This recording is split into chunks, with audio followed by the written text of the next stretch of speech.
Hello बच्चों। तो चलिए इस प्रश्न को पढ़ते हैं। समुच्चयों में से कौन परिमित और कौन अपरिमित है। x इस प्रकार है कि x हम ले रहे हैं वास्तविक संख्याओं में से और x -1 के बराबर या इसके बीच में, और माइनस माइनस 10 नहीं, 10 के बराबर या इसके बीच में, यानी x का मान 1 से 10 के बीच में है, जहां हम 1 और 10 को भी ले रहे हैं। ठीक है। तो देखो, प्रश्न में आगे बढ़ने से पहले इस प्रश्न से संबंधित जो मुख्य अवधारणा है उसकी हम चर्चा कर लेते हैं। तो देखो, मुख्य अवधारणा देखना क्या हो जाएगी। वह समुच्चय वह समुच्चय जिसमें जिसमें अवयवों की संख्या निश्चित हो, जिसमें अवयवों की संख्या निश्चित हो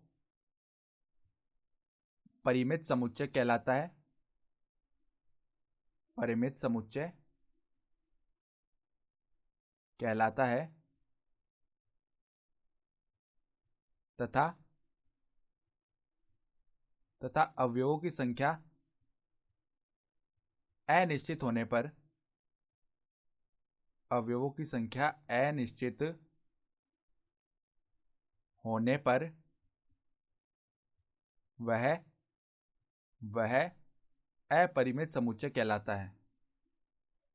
अपरिमित समुच्चय कहलाता है। ठीक है। तो अब देखो, जो हमें समुच्चय दिया हुआ है उसको हम देखते हैं। इसको हम एक बार ए बोल लेते हैं। ठीक है। तो ए में देखो, एक्स हम ले रहे हैं वास्तविक संख्याओं में से, और 1 के बराबर है एक्स या इसके बीच में है, और यानी कि 1 से 10 के बीच में, और 1 और 10 को भी हम ले रहे हैं। तो अब देखो, हम जानते हैं कि कोई भी हमारे पास में दो संख्याएं हैं, ठीक है, तो उनके बीच में जो आने वाली वास्तविक संख्याएं वो अनंत होती हैं।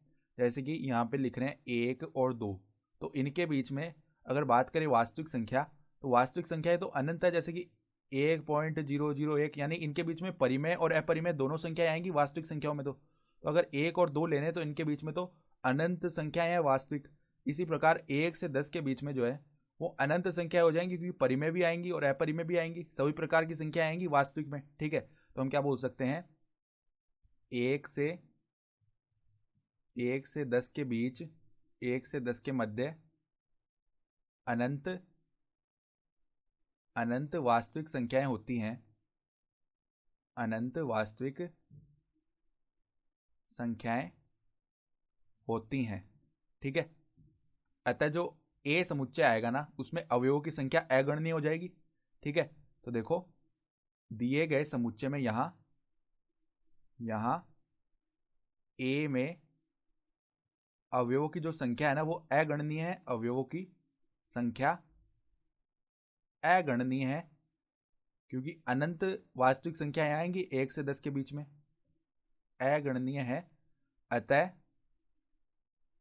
अतः दिया गया समुच्चय अतः दिया गया समुच्चय देखो, अगणनीय इसका मतलब यह है कि इसमें निश्चित नहीं है संख्याएं जो आ रही हैं, यानी कि अनिश्चित है अवयवों की संख्या। अतः दिया गया समुच्चय अपरिमित समुच्चय है। तो अपरिमित समुच्चय हमारा उत्तर हो गया। समुच्चय है, तो यहां पर हम लिख देते हैं समुच्चय है। ठीक है। तो यही हमारा उत्तर हो गया। तो आशा करता हूं कि आपको ये प्रश्न समझ में आया होगा। धन्यवाद।